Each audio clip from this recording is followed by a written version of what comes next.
그 다음에 이제 진짜 주요 업무, 요람에 보면요, 집사의 업무가, 요람도 자꾸 달라져요. 보면 요람도 그 업무가 옛날에 또 교회 요람에 있는 것하고 또 직원 요람에 있는 것하고 이번에 새로 나온 집사 요람에 있는 것하고 많이 달라지지만은 이렇습니다.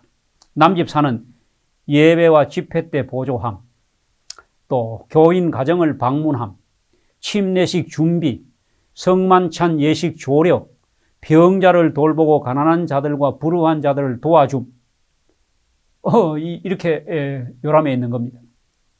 여집사도 방문객과 신자들을 환영하고 방문하는 일, 침례식 조력, 성만찬 예식을 위한 준비, 병자와 가난한 자들을 돌봄, 여기에 이제 요람에 있는 내용입니다. 별로 중요하지 않고요. 실제로 우리 집사님들이 교회에서 지금 요즘 무슨 업무를 하고 계십니까? 한번 말씀해 보실까요? 여집사들은 제일 먼저 식사당번, 그 다음에 헌금수합, 안내. 안내는 안실학교 분야, 집사 분야에 따지지 말고 어쨌든 그 일 어느 부서에서 하든지 다 집사님들이 하시는 겁니다. 주차 안내. 그 다음에 저녁 예배 때 가끔, 성도가 적은 교회는 등단해서, 대표기도 하시기도 하고, 또 사회 보시기도 합니다. 또 옛날에는, 우리 여집사님들은 방문 조력을 많이 하셨는데, 요즘 방문되는 교회 있습니까? 예, 잘 없죠. 방문도 지금 잘 안 되고. 청소당번 이렇게 또 해서, 금요일 날 되면 우리 집사님들 오셔 청소하기도 했는데, 이것도 하는 교회가 이제는 많이 없습니다. 이제 우리 집사님들 업무 중에 특별히 여집사님들은 그 식사당번이 아주 큰 업무입니다. 교회마다 이 식사당번, 이 안식일 식사 문제 때문에 직원의 이 안건이 나오면 참 결론이 안 납니다. 어쨌든 이건 숙제로 여러분들이 많이 연구하고 또 이걸 어떻게 해야 할 것인지를 좀 잘 하셔야 될 겁니다. 여집사님들보다가 또 남집사님들은 조금 또 적어요. 식사당번을 할 수도 없고 잘 안 하시고 설거지 당번 하시는 교회는 더 있습니다. 그 다음에 방문이 있을 때도 또 청소 당번이 있을 때도 남집사는 당번이 잘 없어요. 거의 여집사님들이 주로 다 하셨습니다. 자, 많은 집사님들의 업무는 거의가 다 배정되어 있습니다. 그걸 배정표라 그러는데 1년 사업 계획서에 다 나와 있습니다. 첫째는 설교 배정표. 설교 배정표에 보면 집사님들 이름이 들어가 있어요. 기도, 어떤 3일 기도회 같은 데는 4회 이렇게 들어가 있습니다. 그 다음에 식사당번 배정표, 또 헌금 수합 배정표, 몇 월 달, 이거 시무 배정표라 그러죠. 그 다음에 예식 배정표, 일기에 성만찬 예식, 잔, 떡 나누는 거, 이런 거 다 나와 있습니다. 그 다음에 안내 배정표, 그래서 배정표에 의해 가지고, 업무를 하십니다. 그래서 이 배정표가 1년 사업 계획서에 꼭 들어가도록 해 주시기 바랍니다. 그 다음에 이렇게 배정된 배정표를 확인합니다. 언제 합니까? 매월 직원회의에서 합니다. 그럼 매월 직원회의에서 이번 3월 달 배정표를 결의하지 않습니까? 기도는 누가 언제 들어있고, 또 이번에 뭐 성만찬 예식을 하면 이번에 당번은 누구누구고, 또 이번에 헌금 수합은 누구고, 이렇게 다 들어 있습니다. 일 결의하는데, 이때 직원회가 되기 전에 혹시 사정이 있어서 그 배정표대로 할 형편이 못 되는 분은 수석 집사에게 이야기를 해서 바꾸셔야 합니다. 이걸 안 하니까 그냥 뭐 가만히 계시다가 그냥 안 나와버리고, 뭐 아침에 전화해가 오늘 내가 뭐 교회 못 간다, 오늘 그 당번 못 한다, 뭐 심지어는 그분이 헌금 수합 당번인데 안 오시는 겁니다. 수석 집사도 모르고 본인도 모르는 거 잊어버리고. 자, 이렇게 되면 교회 운영에 큰 문제가 생깁니다. 종이 이러면 안 됩니다. 종은 긴장해야 합니다. 바짝 정신 차리고 자기가 언제 배정되어 있는지 형편이 안 되면 그걸 바꾸고, 또 배정된 대로 순종해야 합니다. 자, 종들이요, 성경에 보면 두 종류 나옵니다. 종이라고 다 종이 아니고 착하고 충성된 종도 있고, 그 다음에 악하고 게으른 종도 있습니다. 여러분, 착하고 충성된 종이 되어서 첫째는 수석 집사님 마음 상하지 않도록 해주시고, 수석 장로님 마음 상하지 않도록 그렇게 해주셔야 합니다. 자, 그 다음에 이제 또 하나는 집사회라는 게 있죠. 집사회.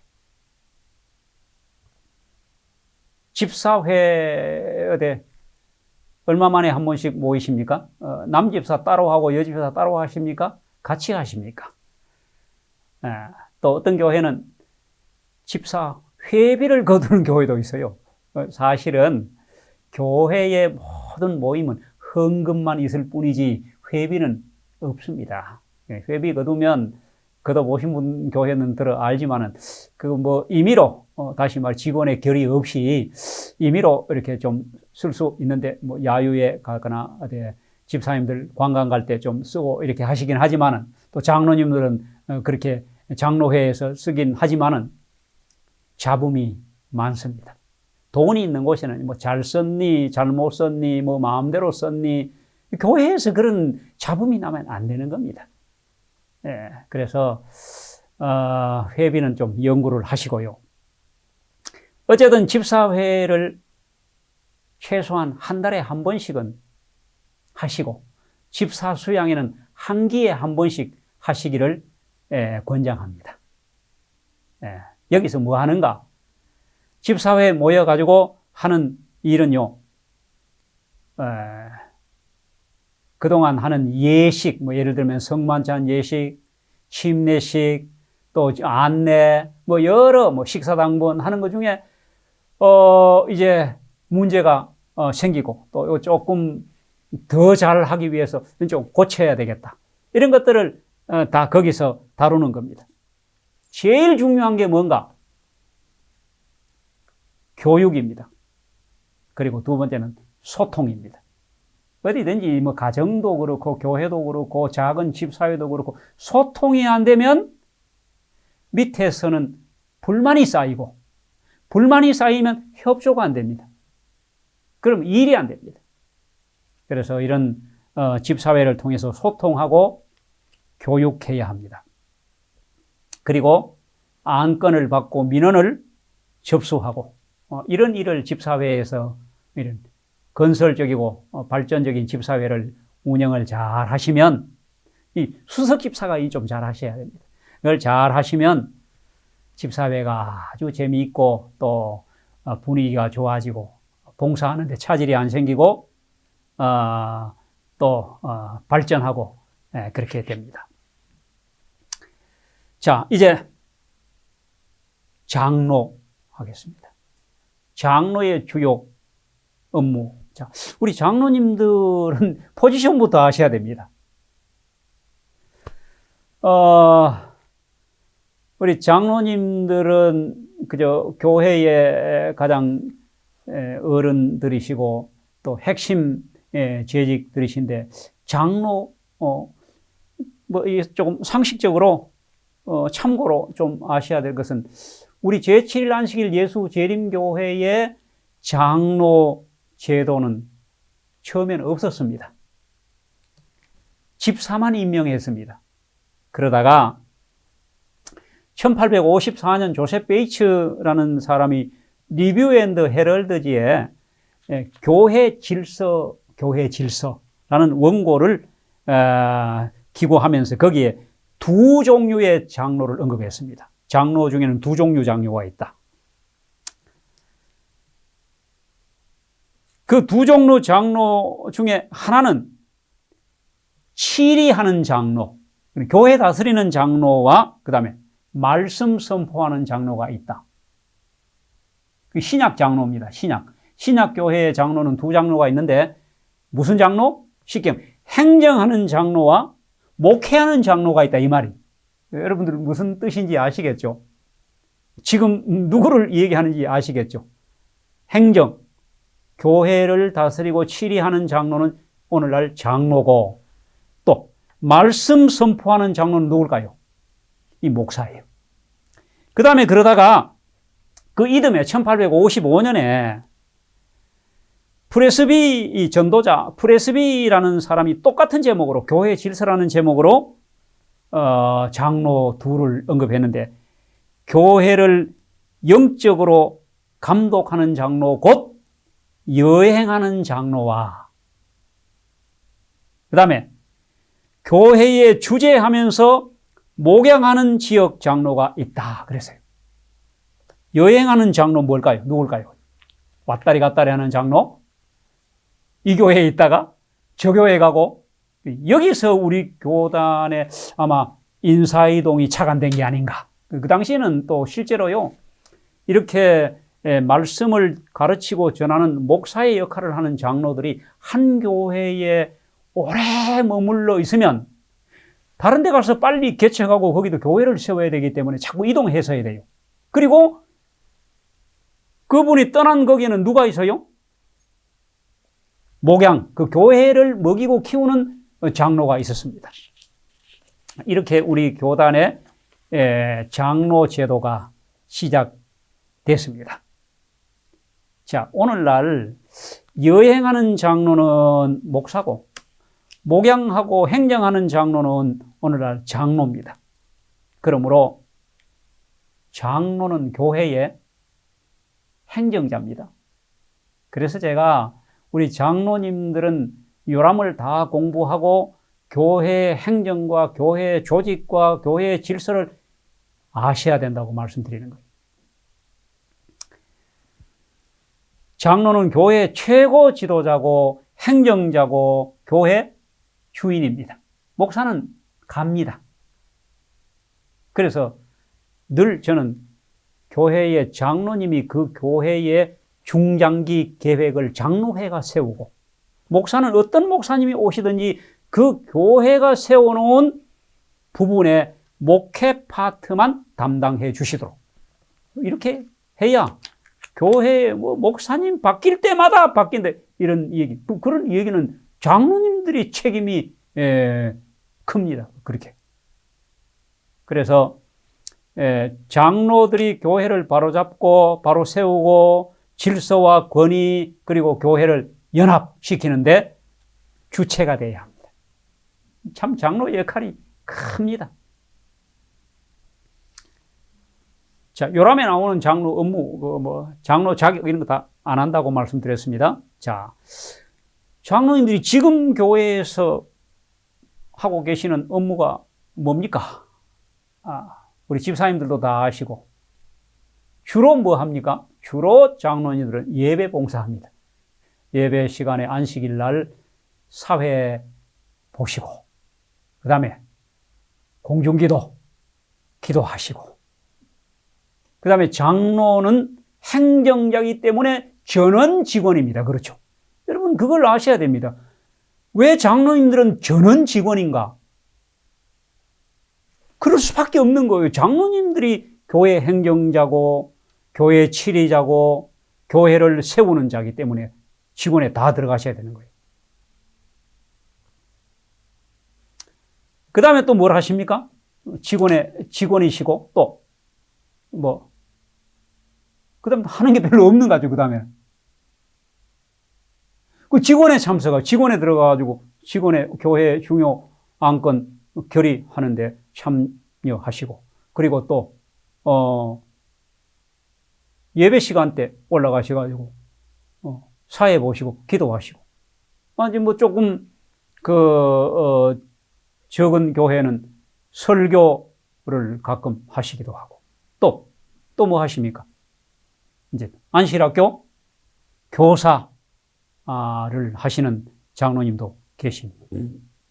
그리고 이제 성만찬 예식 때 집례, 집례에 또 참여하시고, 이 정도입니다. 자, 이 정도 하시는데, 교회가 정말로 수준 높은 한 단계 수준을 끌어올리려면 장로님들의 수준이 높아져야 되는 겁니다. 자, 우리 장로님들이 예배를 인도하시면 예배학을 어디 배우시고 하십니까? 또 늘 사회를 보시는데 그게 예배의 무엇인지, 예배 인도, 사회가 무엇인지 그걸 배우신 일이 있으십니까? 공중기도를 늘 하시는데 장로님들은 여차하면 기도하십니다. 또 조금 소수가 모여서도 기도할 일이 있으면 박 장로님 기도하시겠습니까? 이렇게 다 장로를 시킵니다. 근데 공중기도 하는 법 가르쳐 주는데도 잘 없지만은 배우시고 하십니까? 또 직원의 참석을 매월 하시는데 의사 진행법, 교회 행정자인데 교회 행정. 저는 이런 걸 참 안타까운 것은 장로님들이 필수적으로 배우시고 아셔야 될 것들을 좀 배우고 알 수 있는 기회가 없다는 게 안타깝습니다. 좀 하셔야 됩니다. 그래서 대부분의 우리 장로님들이 그냥 어깨너머로 배우고 그냥 우리 선배 장로님들이 하시는 거 보고 이렇게 해서 합니다. 그러다 보면 별로 발전이 없습니다. 그래서 제가 끊임없이 우리 장로님들은 교회 요람, 장로 요람, 그것만 해도 웬만큼 나옵니다, 거기에. 교회 요람, 장로 요람, 정독하시고, 또 정독하셨더라도 새해가 되면 새로운 마음으로 또 한 번 정독하시고, 이렇게 하시면 좋겠습니다. 첫째, 장로는 교회 행정자이기 때문에 행정을 알아야 합니다. 교회법을 잘 알아야 합니다. 참 제가 우리 합회 총회에 참석을 했을 때 그 합회장 선출하는데 상당히 신경들을 많이 쓰시잖아요. 근데 우리 대표로, 적어도 총회 대표로 오시는 분들은 행정하러 오신 거예요, 거기. 근데 우리 교회 행정을 모르시는 분들이 들어있는 겁니다. 직선하자, 이거 직선.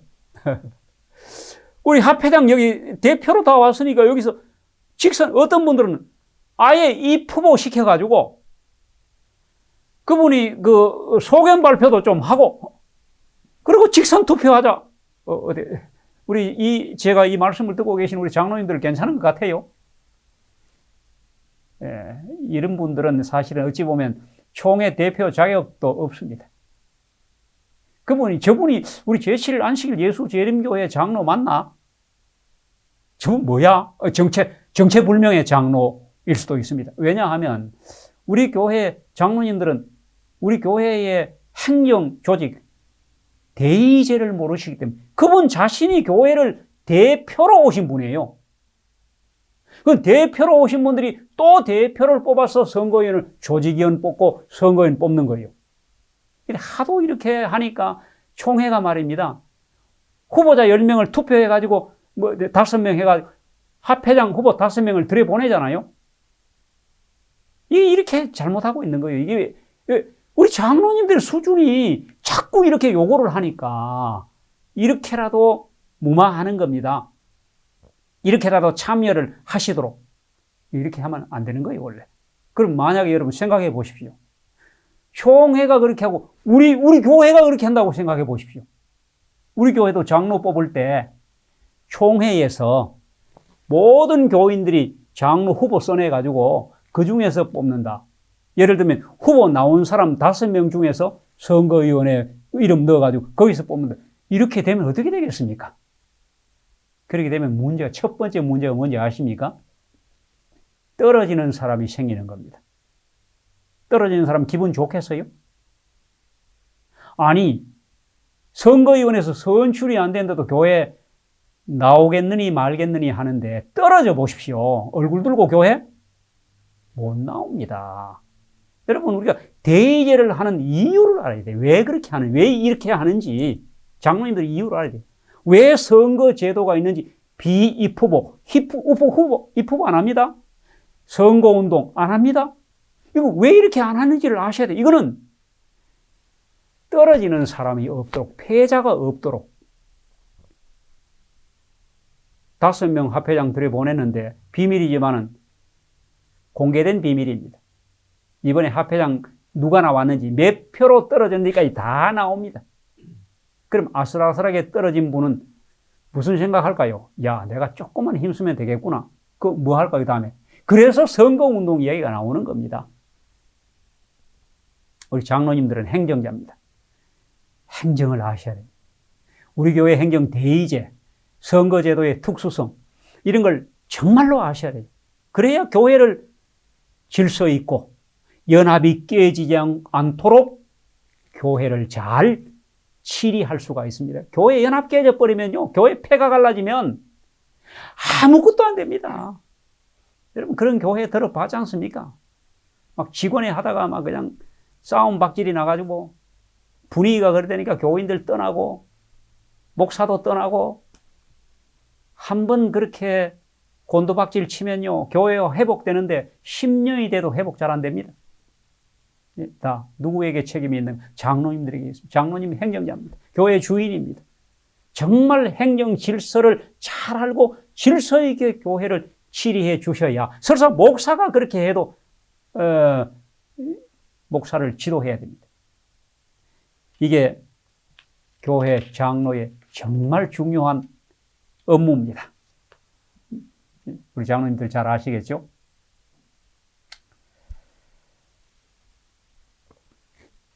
둘째는 예배 봉사자입니다. 우리 장로님들은 아까 제가 우리 집사 장로들은 무조건 예배에 참석 잘해야 되고 옷 잘 입고 와야 되고 그 다음에 찬미 크게 불러야 되고 아멘 크게 해야 되고 또 사람마다 붙잡고 문안하고 안부 묻고 이렇게 해야 된다고 말씀드렸습니다. 자, 이게 뭔가 하면은 예배를 살리는 겁니다. 예배 책임자는 장로입니다. 목사는 뭐냐? 설교만 하는 사람이에요. 설교 파트만, 말씀 전무하는 사람이에요.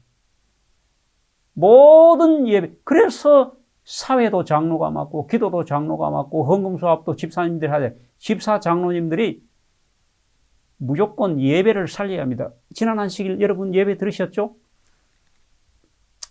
감동적이었습니까? 은혜가 충만했습니까? 나 이제 교회 그만 다녀야 되겠다 했던 사람이 그 안식일 교회에 나와서 너무도 감동적인 예배를 드리고 어디 신앙이 회복됐습니까? 회개가 넘쳤습니까? 구원의 확신을 가지고 교회 문을 나섰습니까? 여러분, 우리가 무슨 11조, 수침자, 교회 전도가 안 되느니, 온갖 걸 다 그 이유가 많고, 정말 문제가 교회에 많지만은 정말로 문제가 뭔지 아십니까? 예배가 죽었다는 겁니다. 우리 장로님들이 예배를 살려야 합니다. 금년 2021년도에 기도하고 아까 말씀드린 집사 장로님들이 그거 쉬운 것부터 먼저 하면서 어떻게 하든지 예배를 살려야 성도가 삽니다. 성도가 살아야 전도도 하고 11조도 냅니다. 11조 내라고 설교 매안식일 한다고 11조가 올라갑니까? 전도하라고 매안식일 전도 설교한다고 성도들이 나가서 전도합니까? 아니요.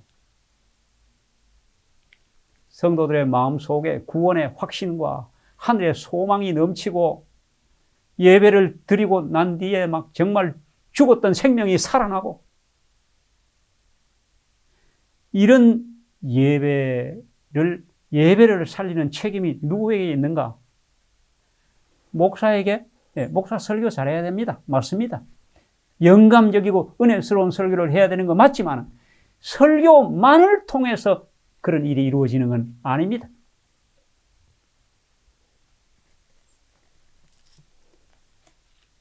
장로는 예배를 계획하고 예배를 감독하고 예배를 인도하는 책임이 있는 사람입니다.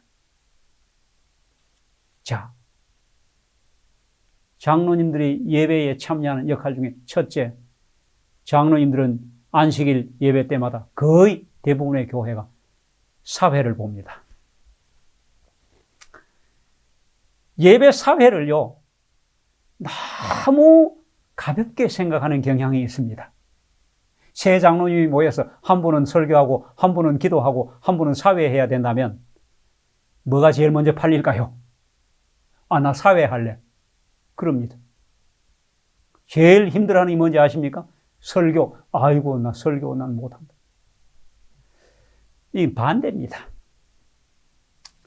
여러분, 사회는 예배 순서의 가장 중요한 순서자입니다. 왜 그런지 아십니까? 사회가 예배를 시작하고 사회가 예배를 마칩니다. 그러면 시작과 마치는 중간에 들어는 모든 순서의 진행과 모든 순서를 확인하고 체크하고 하는 게 예배 인도자, 사회자가 해야 되기 때문입니다. 자, 예배 장소에 우리 사회자가 예배 사회를 맡으면, 자, 첫째, 예배 드리는데 문제가 생기지 않도록 모든 것들을 확인하고 체크해야 되는데, 교회 일찍 오셔가지고, 자, 처음에는 진행 맡은 사람을 확인해야 됩니다. 첫째는 설교자. 여러분, 그날 설교자가 펑크 난 일이 있을 수 있을까요, 없을까요? 저는 봤습니다. 설교자가 없는 거예요. 설교인 줄 몰라, 자기가. 그럼 그 사람 책임이기도 하지만은 이게 바로 사회자 책임이에요. 자, 사회자는 예배 시작과 끝까지 책임진 사람이기 때문에 그 중간에 순서 맡은 사람을 전부 확인해야 합니다. 목사님, 이번 금요일 저녁에 설교입니다. 알고 계시죠? 그 다음에 누구요 또? 기도 맡은 사람, 반주할 사람, 헌금 수합, 마치 또 특창할 사람 전부 확인해야 합니다. 이걸 안 하니까 예배가 어떻게 드려지는가 하면은 피아노 반주자 없이 아무나 나와가지고 찬미 지도 좀 해라. 그 다음에 기도자가 안 나타나가지고 아무나 붙잡고 기도실에 들어가고. 여러분, 이런 예배를 하나님이 받으실까요? 이런 예배 은혜를 받을까요? 이 다 누구 책임인지 아시죠? 제가 우리 예배를 살리는 일 장로님들에게 좀 제가 스트레스 팍팍 좀 줍니다. 좀 긴장해야 합니다. 예배를 함부로 가볍게 아무렇게나 그냥 뭐 아무나 붙잡아가 기도시키고 넥타이 맨 사람 사회 보러 올라가고 그 다음에 헌금 바구니가 없어서 찾으러 다니고 이런 예배 또 뭐 피아노 반주자가 안 나와가지고 반주 없이 예배 드리고, 이게 확인 안 했기 때문에 그런 겁니다. 만일에 반주자가 못 나온다면 다른 반주자한테 부탁해야 되고, 찬미 지도는 누가 해줘야 되고, 이거 다 예배의 진행 맡은 사람을 확인하는 게 사회자가 해야 됩니다. 두 번째는 예배 장소. 예배 장소에 마이크가 제대로 나오는지, 켜져 있는지, 또 너무 춥지는 않은지, 냉난방 상태, 청소, 환기 상태, 교회당 정리 상태, 헌금 바구니가 제자리에 있는지, 이런 것들을 다 확인해 놓지 않으면 예배에 차질이 생깁니다. 마이크가 안 나온다든지, 아니면 냉방에서 온 교인들이 오돌오돌 떨면서 예배를 드리는 일이 생기든지, 이런 예배가 어떻게 은혜스럽겠습니까? 헌금 수합하는 집사님들이 다 앞에 나왔어요. 11조에 관한 권면 읽었어요. 옛날에는 헌금 바구니를 전부 강대상 안에다 넣어놨는데, 강대상 문을 딱 여니까 바구니가 없어, 헌금 바구니가. 어떻게 해야 되겠습니까? 지난 안식일에 재무장로가 재무실에서 헌금 계산하고 거기다 그냥 놔둔 거야. 이거 뭐 헌금 11조 관한 권면 읽고 재무실 내 한 사람이 쫓아가 헌금 바구니 찾아 들고 오고, 여러분 이런 예배를 어떻게 생각하십니까? 괜찮아요? 처음 예배 드리러 온 분들이 그런 예배를 드리고 감동을 받겠습니까? 자, 사회자가 얼마나 중요한지 요만큼만 말씀드려도 아시겠죠? 그 다음에 순서 진행에 있어. 주보에 오자가 없는지, 혹시 주보에는 나와 있지만 빼는 순서는 없는지, 그 다음에 성경 봉독은 제대로 하도록 여러 번 읽어보고, 틀리지 않도록 읽고, 부를 찬미 미리 선택해 놓고, 어떤 때는 설교자에게 끝 찬미를 뭘 하면 좋을지 미리 다 알아놓고, 찬미가 뒤적뒤적하고 이렇게 하면 안 돼요. 그러니까 이런 걸 사회자가 다 체크하고 확인하고 준비하고 완벽하게 시작과 끝까지 예배가 차질 없이 진행되도록 해야 그 예배가 하나님이 받으시고 성도들은 은혜를 받습니다. 그리고 사회자가 사회를 잘 봐야 합니다. 많은 분들이 그냥 올라오셔가지고 아주 편안하고 가벼운 마음으로, 성도 안녕하십니까 여러분, 오늘 날씨 많이 춥죠? 여러분, 이거는 회갑잔치 사회지 예배 사회가 아니에요. 예배의 사회는 예배의 흐름에 방해가 되면 안 됩니다. 예배에 집중하도록 사회를 보시는 것은 말을 많이 안 하는 겁니다.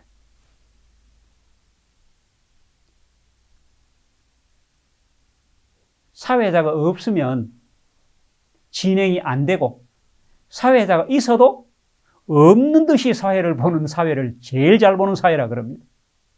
그러니까 사회 안 봐도 진행되는 것은 구태여 나와서 말씀하실 필요가 없어요. 그건 괜히 순서를 끊는 거예요.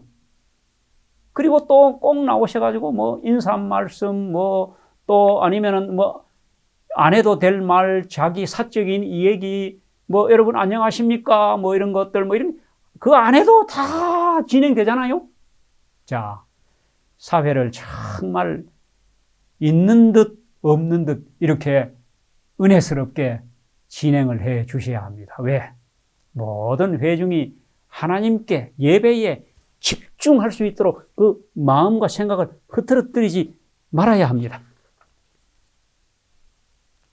또 어떤 때는 또 다 설교 끝나고 난 뒤에 또 한번 설교 요약하신다고 또 이렇게 하시는 이런 건 옳지 않습니다. 사족을 달면 안 됩니다.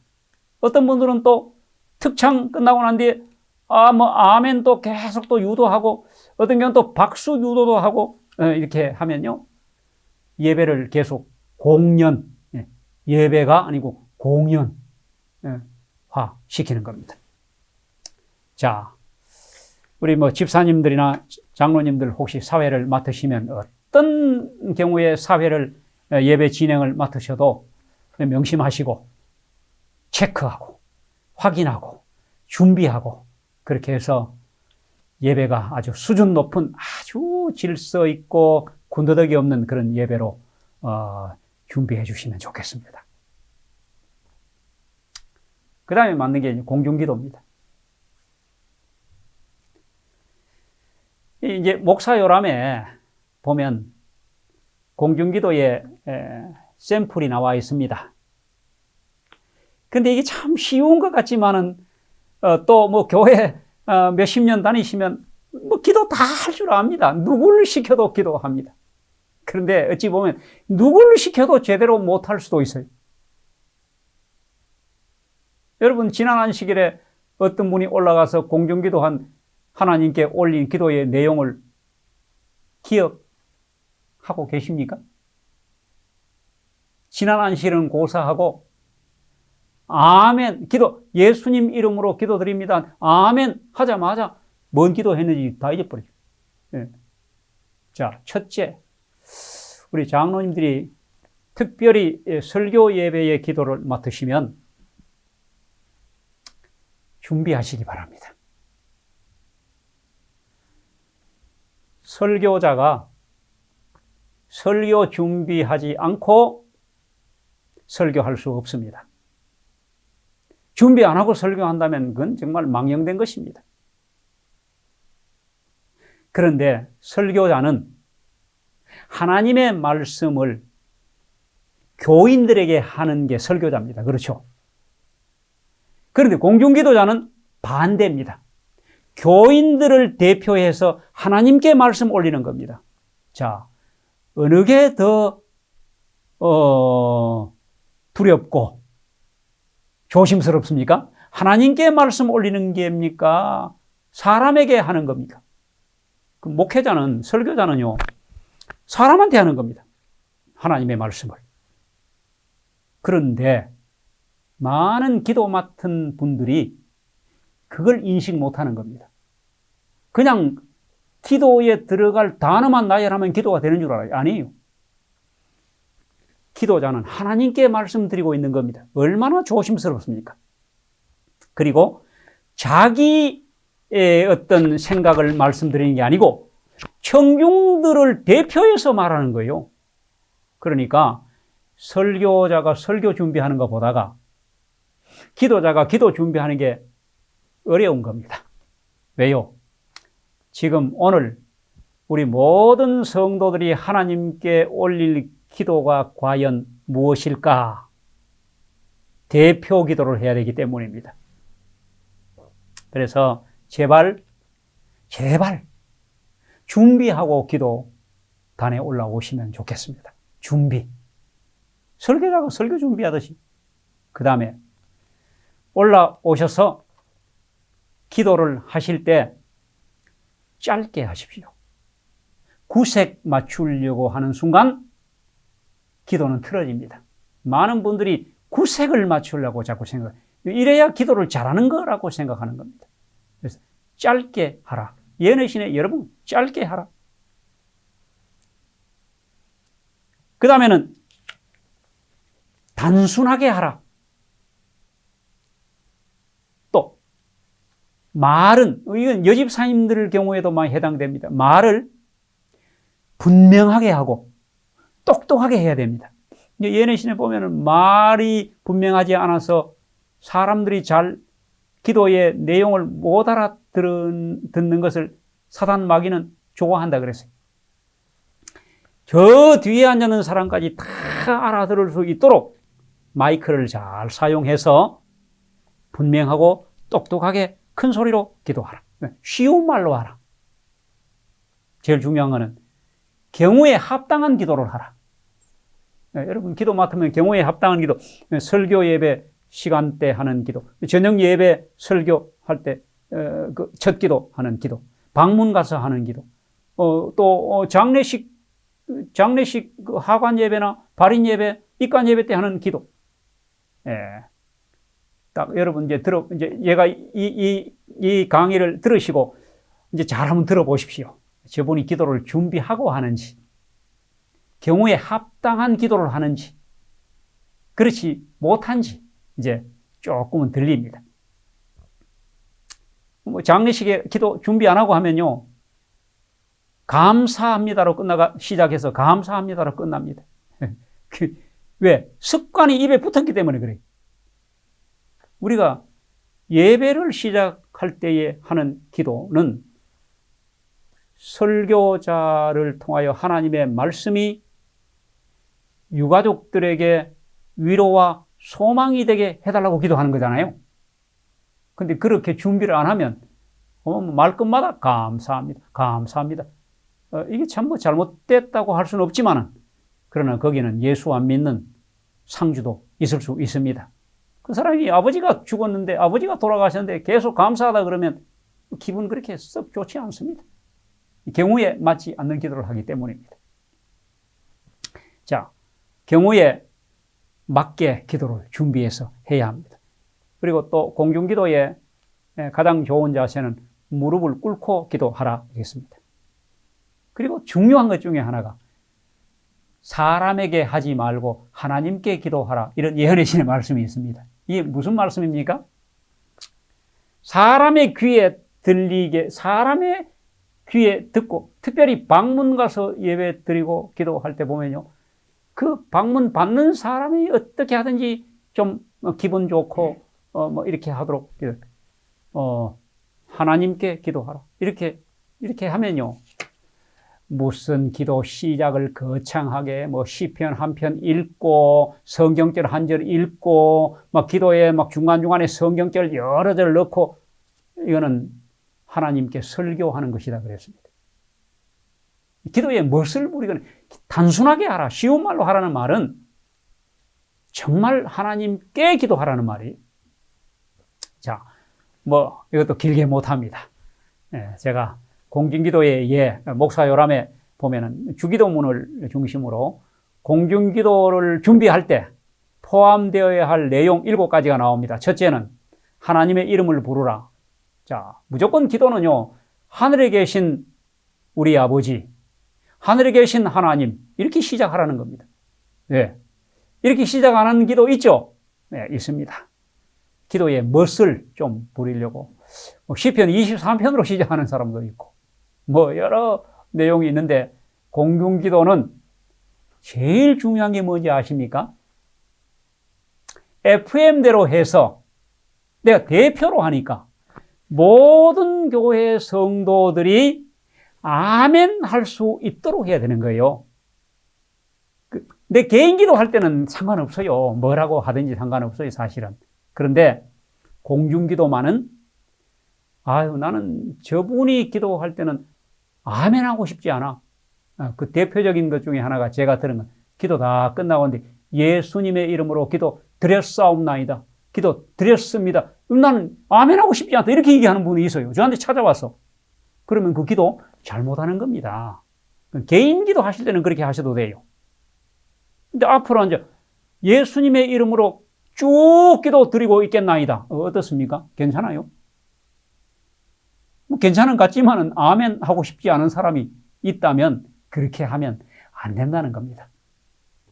자, 무조건 시작은 하늘에 계신 하나님, 이렇게 시작하십시오.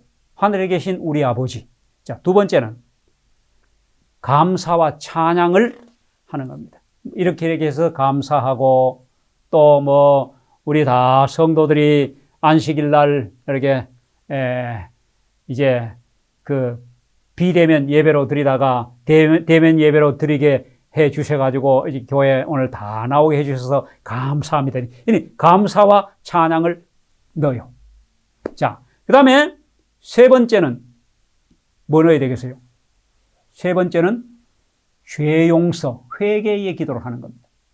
왜냐하면 이사야 59장 1절에 너희 여호와의 손이 짧아 구원치 못하심도 아니요 귀가 둔하여 듣지 못하심도 아니라 너희 죄가 너희와 너희 하나님 사이를 내었고. 그러니까 일단 모든 회중이 하나님 앞에 나와서 해야 될 첫 번째 예배의 장애물을 제거하는 건 죄사함입니다. 죄 용서를 반드시 넣어야 돼요.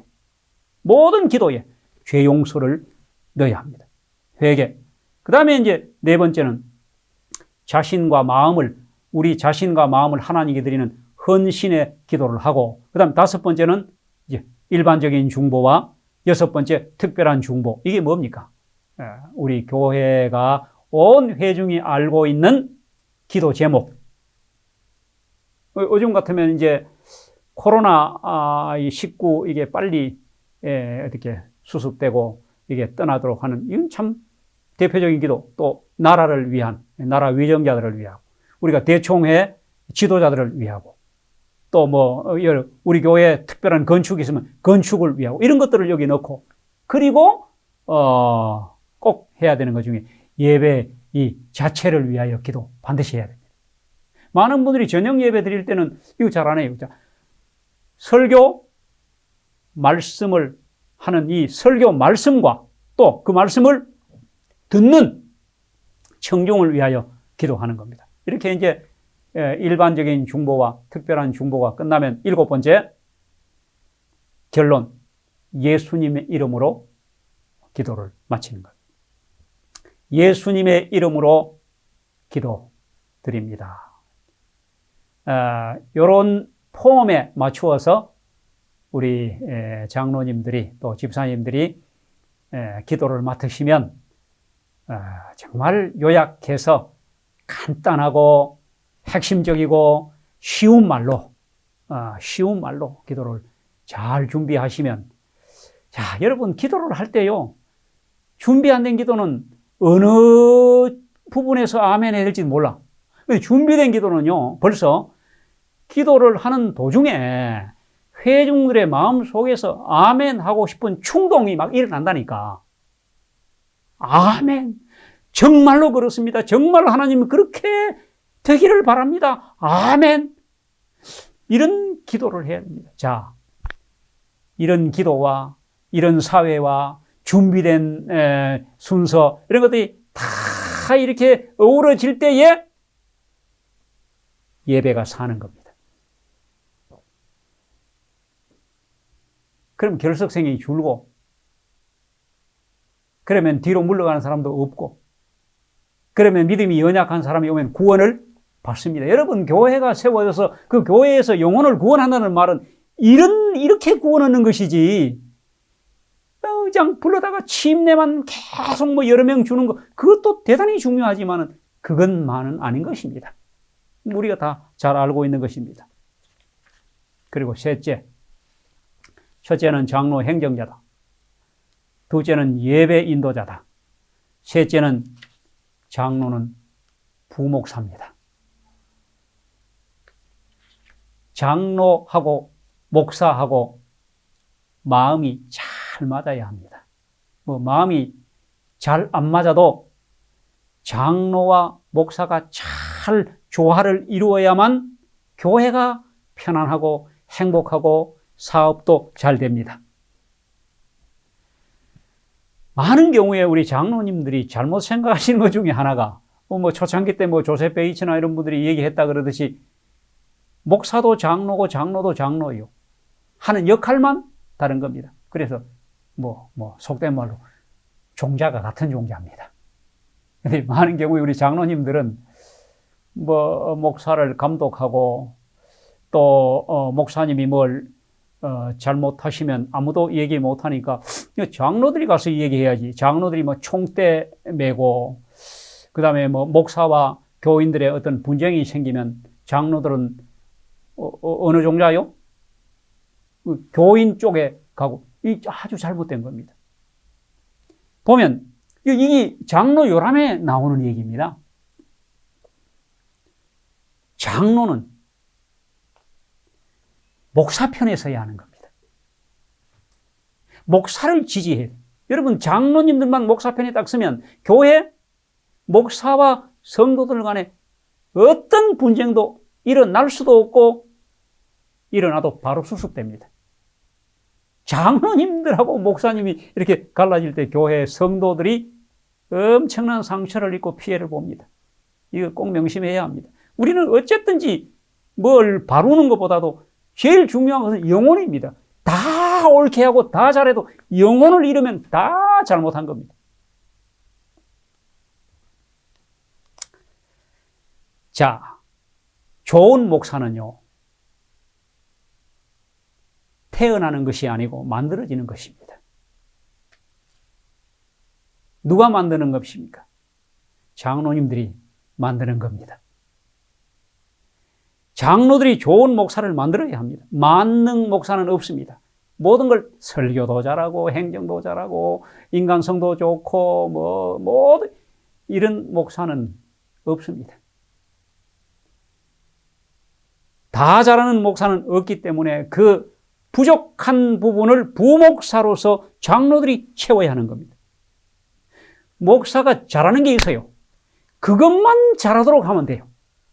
우리 목사님은 요거는 조금 부족해도 잘하는 게 있어. 그걸 가지고 목회하면 되는 겁니다. 그 다음에 장로는 목사의 선생이 되어야 합니다. 목사를 가르쳐야 돼요, 사실은. 우리 지방에 계시는 작은 교회에는 우리 젊은 목사들이 주로 배치가 됩니다. 잘 몰라요. 우리 노련한 장로님들이 직원회 하는 것도 가르치고 예식하는 것도 가르치고 그 다음에 목회하는 걸 계속 내두면 안 돼요. 한 2, 3년 계시다 가시겠지. 이러면 어디로 가십니까, 그분이? 그분 맹 우리 교회로 가십니다. 그러니까 우리 장로님들이 아주 지혜롭게 목사님을 잘 가르치는 선생이 되어야 되는 겁니다. 보여주고 가르쳐야 합니다. 어떤 경우든지 장로는 목사를 지지하고 목사 편에 서셔야 합니다. 자, 장로 요람 이제 읽어보시면 더 길게 목사를 어떻게 대접하고 어떻게 하라는 거 다 나오는데 이제 요만큼만 하고. 그 다음에 이제 장로도 장로회가 있죠. 제가 목회하면서 장로회 보면, 이제 매월 돌아가면서, 그죠. 식사 당번 정해가 장로 가족들 혹은 장로님들만 모여서 식사 주로 하십니다. 그것도 한 몇 월 달까지 하다가 흐지부지 끝날 때도 있고 그렇습니다. 장로회 꼭 하시기 바랍니다. 한 달에 한 번씩 하실 때 반드시 목사님 참석시키셔야 됩니다. 왜냐하면 같은 계열이기 때문입니다. 거기서 뭐 하는가? 그야말로 이제 목사님과 장로님들 사이에 소통하는 시간입니다. 네. 자리 멍석 깔아놓고 그 다음에 여러 가지를 소통해야 합니다. 그리고 이 장로회에 모였을 때에 이 장로님들도 마찬가지지 않습니까? 배정 다 해놨어요. 시무 배정, 그 다음에 설교 배정, 또 예배 배정표, 예식 배정, 다 배정에 따라서 진행을 합니다. 장로회에서 해야 될 것 중에 여기 이제 보직 배정, 그 다음에 교육. 이때 이제 장로회에서도 역시 식사만 하시지 말고, 회의만 하시지 말고, 교육을 좀 장로 강습회를 좀 자주 하십시오. 최소한 한 기에 한 번씩은 계획을 하셔야 합니다. 또, 의사소통의 시간. 장로님들 간에도 뜻이 안 맞고 마음이 안 맞는 수도 있는데 여기서 이제 다 좀 소통을 하시고. 그리고 친교. 아주 중요하죠. 장로님들끼리만 참 정말 우애 있고 형제 같고 분위기 좋으면 그게 바로 교회 분위기입니다. 교회 밑에 아무리 분위기 좋아도 몇 분 안 되는 장로님들 벌써 마음이 안 맞으면 다 마음이 안 맞는 겁니다. 교회 분위기가 오면 다 그렇게 됩니다. 그러니까 친교, 친교. 그리고 여러 가지 점검, 확인 이런 게 해야 합니다. 또 하나는 우리 장로님들이 특별히 아까 직원회나 들어가시고 또 예배 시간에 사회에 맡고 기도하고 너무 편한 것처럼 생각합니다. 교인들이 실제로 장로님들은 별로 어려운 일 하는 거 없는 것처럼 생각하세요. 그리고 직원회 들어오셔가지고는 안실학교, 뭐 성교회 여러 부서 뭐 이렇게 그저 반연화 하시고 이렇게 생각합니다. 그래서 보직 없는 장로님이 한 분도 없어야 합니다. 이 장로회에서 수석 장로가 그 장로님들의 달란트에 따라서 보직을 다 맡아야 합니다. 그 보직 중에 첫 번째 보직이 수석이라는 거예요. 수석 장로.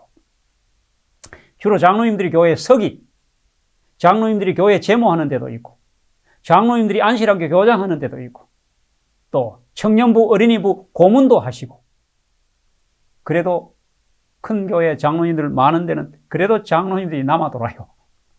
보직이 아무것도 없는 장로님이 있을 수 있다 이 말이에요. 자, 맡을 보직 많습니다. 첫째는 여러 부서의 고문, 그리고 구도자 부장, 이른양 회복 부장, 예배 갱신 위원장, 애경사 담당 부장, 교회 건물 관리 부장, 교회 행사 담당 부장. 교회에서 정말 어떤 한 분이 책임지고 그걸 잘 계획하고 이렇게 해줄 지도자가 필요합니다. 그러니까 이 장로회에서 이런 것들을 다 맡아서 직원에 도로셔가지고 장로님들도 보고만 받고 사업 직원회라는 게 전부 뭐 사업 검토하고 그다음에 뭐 또 피드백 받고 뭐 그다음에 평가하고 이렇게 하는 게 직원회 아닙니까? 거기 들어오시가 장로님들은 뭐 아무것도 안 하고 직원회 내내 앉았다 나가시면 민망하잖아요. 장로님들이 보직을 맡는다는 것은 예를 들면 이른양 회복 부장을 맡으신 분이 이른양 다 찾고 이른양에게 다 연락되는 되는지 안 되는지 어디 사는지 확인했더니 몇 명이고 지금 또 거기에 주보 보내고 설교 보내고 또 아니면 접촉되고 이런 사람이 몇 명이고 이런 걸 또 회복대가 나오는 이런 양이 드디어 한 가정 생겼고 이런 것들을 직원회 때마다 보고한다고 생각해 보세요. 예. 정체불명의 장로님이 아니고 정말 장로 같은 장로다운 장로다 이렇게 존경하지 않겠습니까? 그러니까 이게 성과가 있고 없고를 떠나서 장로님도 뭔가 크게 교회를 위하여 업무를 하고 계신다는 것을 보여주는 겁니다. 이게 장로회에서 하는 겁니다. 자, 그 다음에 이제 부목사로서 이 장로회가 장로님들이 협력 목회에 감당해야 할 것들이 있습니다. 네 가지가 나오는데 이 장로혈함에 있는 겁니다. 첫째, 시간을 내라는 겁니다. 장로님들이 시간이 없으시죠? 안식일이라도 시간을 내셔야 합니다. 안식일날 예배 끝나자마자 어디 다른 날 시간 못 내시면 안식일날이라도 시간을 내셔야 합니다. 시간을 내라. 그래서 제가 늘 장로님은 적어도 교회에 두 가지 내야 돼요.